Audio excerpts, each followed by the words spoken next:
Es el destino. Seguro. Es el destino.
Soyez les bienvenus, on se retrouve aujourd'hui pour une vidéo consacrée à Red Screening, film uruguayen, mexicain et argentin de 2020, réalisé par Maximiliano Contenti.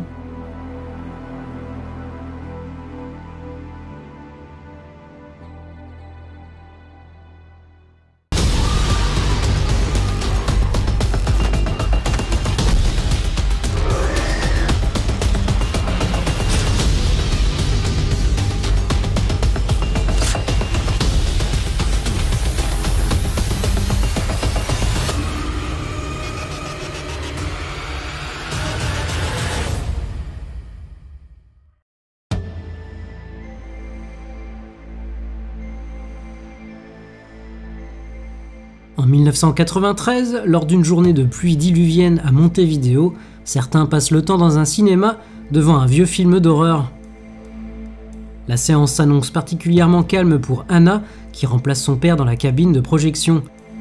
Mais un tueur a également trouvé refuge dans la salle et décime les spectateurs un par un. Anna et les clients horrifiés font tout leur possible pour tenter de lui échapper.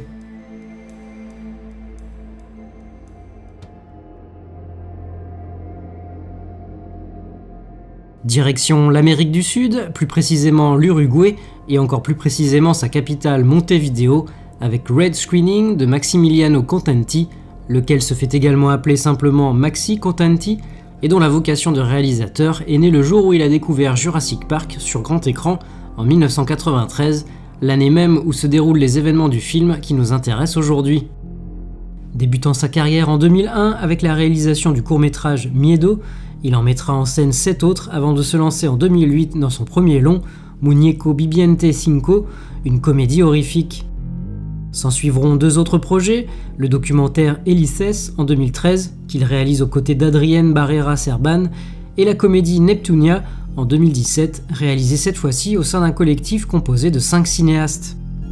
Il faut donc attendre 2020 et Al Morir la matinée, titre original de Red Screening, pour le revoir seul aux commandes d'un long métrage, ce dernier ayant été récompensé notamment du prix du meilleur film fantastique latino-américain lors du Festival de l'Imaginaire de Curtas en Espagne la même année. S'intéressant avant tout au cinéma horrifique, genre le plus universel selon lui, n'ayant pas véritablement de frontières, la peur, le mystère, la terreur de l'inconnu et de la mort touchant à peu près tout le monde, Maxi Contenti découvre en 2010, à l'occasion d'une publicité qu'il tourne dans le cinéma indépendant Cinemateca 18 à Montevideo, tout le potentiel de la salle pour y tourner un film d'horreur. Ajoutez à cela des souvenirs du temps passé au cinéma opéra, également utilisé dans le long métrage mais pour la façade extérieure et certains intérieurs, et voilà le réalisateur ébaucher ce qui deviendra plus tard Red Screening. On peut ainsi, sans trop de doute possible, affirmer que le personnage de Thomas, petit garçon resquilleur, amateur de films clairement pas adaptés à son âge, a tout du Maxi Contenti jeune et de ce qu'il a vécu à la même période. Mis à part l'irruption d'un tueur dans le cinéma, bien entendu. Après plusieurs projets non aboutis pour cause de financement difficile à trouver, Contenti a donc ressorti Red Screening du tiroir, élaborant le scénario en s'imprégnant des lieux et gardant en tête de pouvoir le réaliser à moindre coût.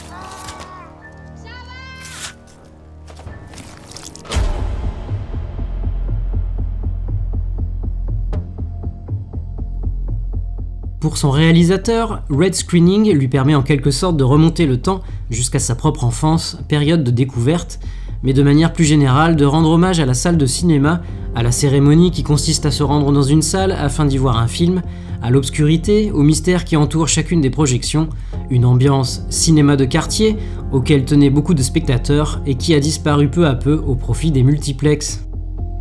Plan sur le projecteur, la bobine qui tourne ou se coince, sur la billetterie, le popcorn et les friandises, jusqu'aux différentes affiches disposées le long du mur conduisant les spectateurs à l'entrée de la salle, le film distille ainsi tout son amour et sa fascination pour le monde du cinéma. Un hommage à la salle et au cinéma qui passe également par le choix du film diffusé au moment où le tueur décide de commettre ses méfaits et dont de nombreux extraits nous seront présentés, comme si nous assistions nous aussi à la séance, au même titre que les malheureux spectateurs venus passer le temps dans les lieux. Le long métrage en question, facilement identifiable puisqu'existant réellement, n'est autre que Frankenstein, Day of the Beast, réalisé en 2011 par Ricardo Islas. Un choix loin d'être anodin quand on sait que ce dernier est un des pionniers du cinéma horrifique uruguayen. L'industrie du cinéma étant quasi inexistante entre 1973 et 1984, du fait de la dictature militaire, et alors qu'il a toujours voulu être acteur, notamment dans des films d'horreur, Ricardo Islas se lance dans la réalisation d'un premier long métrage en 1987, le nanardesque Crawley, lui permettant ainsi d'évoluer également devant la caméra. Il n'a alors que 16 ans. Pas un hasard donc si Contenti choisit de rappeler ce que le cinéma horrifique uruguayen doit à Islas à travers une de ses œuvres. Mieux encore, il choisit aussi de l'engager pour interpréter le rôle du tueur.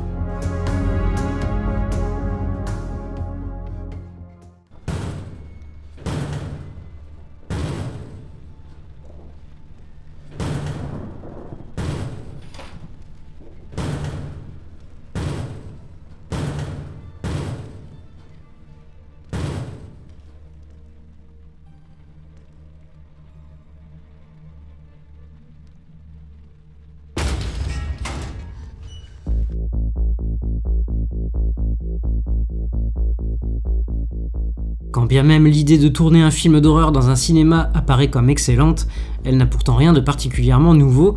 L'italien Lamberto Bava par exemple l'avait déjà eu pour son Démon sorti en 1985.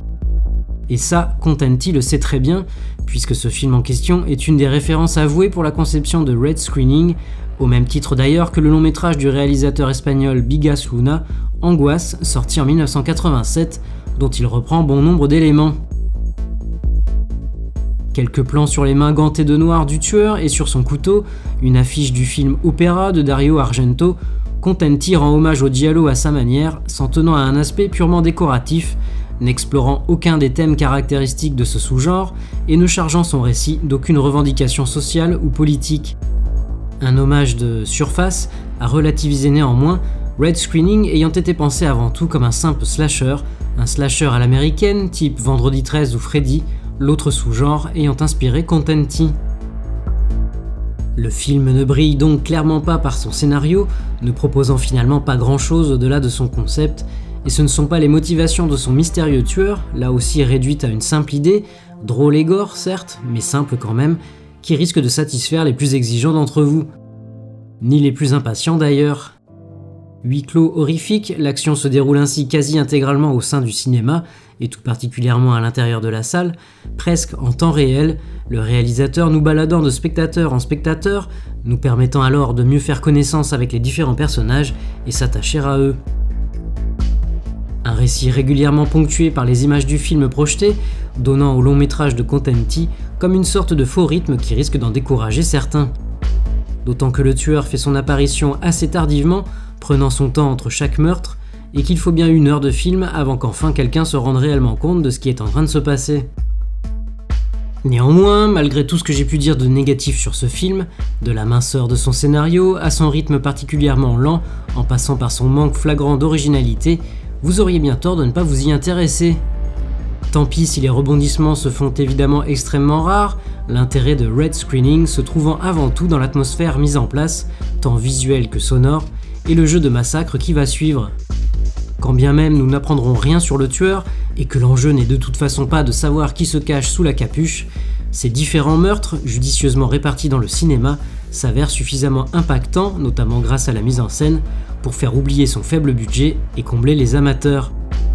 De même, le casting s'en tire vraiment très bien, en particulier Luciana Grasso dans le rôle d'Anna, apportant une plus-value supplémentaire au film et accrochant le spectateur jusqu'à la fin.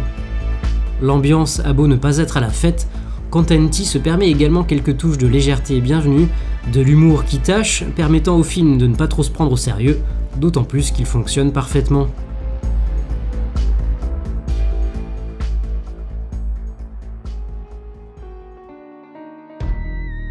Si vous aussi vous détestez être dérangé par des psychopathes durant votre séance de cinéma, alors n'hésitez pas à liker, commenter, partager et vous abonner à la chaîne si ce n'est pas déjà fait. On se retrouve prochainement pour une nouvelle vidéo. Salut!